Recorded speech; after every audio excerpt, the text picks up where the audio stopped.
Sesudah malam, tak ada awan, tak ada taufan binasakan. Hari berkira, hari ujian, sesudah malam kesukaan. Sesudah malam, Rang pimpin aku kepada Bapa yang kusembah. Mudah dapatnya dengar namaku sesudah malam negeri indah. Shalom, pemirsa yang diberkati Tuhan. Bertemu kembali dalam seri Renungan Pagi. Sebelum kita memulai, mari kita berdoa. Tuhan Allah Bapa kami yang berdalam kerajaan surga, sekarang kami akan memulai renungan pagi kami. Kiranya Kau pimpin kami dari Allah pertengahan hingga akhir. Karena hanya dalam nama Putramu, Yesus Kristus kami berdoa dan mengucap syukur. Amin. Renungan pagi harian hari Sabat 2 November 2024. Judulnya adalah Gunung Batu Keselamatan Israel. Ayatnya adalah, dan aku pun berkata kepadamu, engkau adalah Petrus, dan di atas batu karang ini aku akan mendirikan jemaatku, dan alam maut tidak akan menguasainya. Matius 16 ayat 18. Kata Petrus berarti sebuah batu sebuah yang berguling-guling. Petrus bukannya gunung batu yang di atasnya jemaat didirikan. Segala pintu alam maut mengalahkan dia ketika ia menyangkal Tuhannya dengan kutukan dan sumpah. Jemaat didirikan di atas seorang yang tidak dapat dikalahkan oleh pintu alam maut. Berabad-abad sebelum kedatangan Juru Selamat, Musa telah menunjuk kepada gunung batu keselamatan Israel. Penulis Mazmur telah menyanyikan gunung batuku. Yesaya telah menulis, sesungguhnya aku meletakkan sebagai dasar di Sion sebuah batu yang teruji, sebuah batu penjuru yang mahal, suatu dasar yang teguh.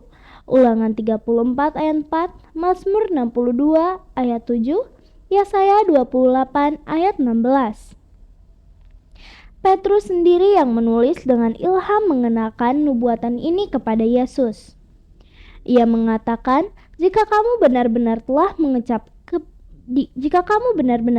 mengecap kebaikan Tuhan, dan datanglah kepadanya batu yang hidup itu yang memang dibuang oleh manusia, tetapi yang dipilih dan dihormati di hadirat Allah. Dan biarlah kamu juga dipergunakan sebagai batu hidup untuk pembangunan suatu rumah rohani. 1 Petrus 2 ayat 3-5. Karena tidak ada seorang pun yang dapat meletakkan dasar lain daripada dasar yang telah diletakkan, yaitu Yesus Kristus. 1 Korintus 3 ayat 11. Di atas batu karang ini, kata Yesus, aku akan mendirikan jemaatku di hadapan hadirat Allah dan segala makhluk-makhluk cerdas di surga.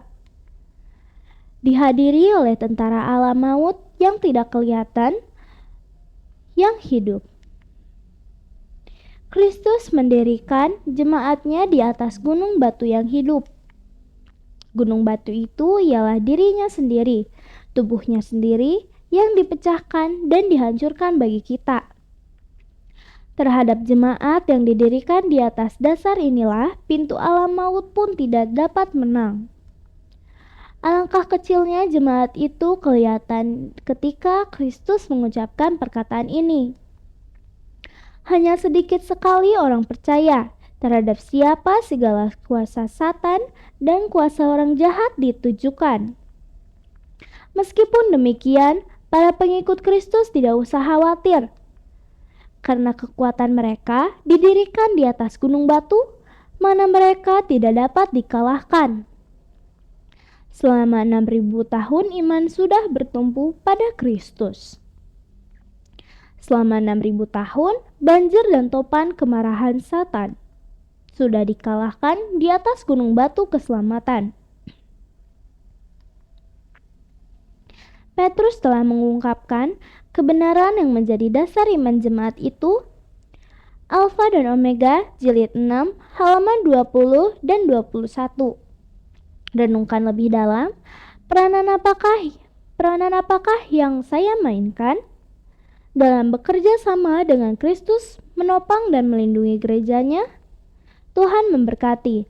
Mari kita sama-sama berdoa. Tuhan Allah Bapa kami yang bertalam kerajaan sorga, sekarang kami telah selesai mendengarkan renungan pagi. Kiranya apa yang telah kami dengarkan bisa menjadi berkat bagi kami.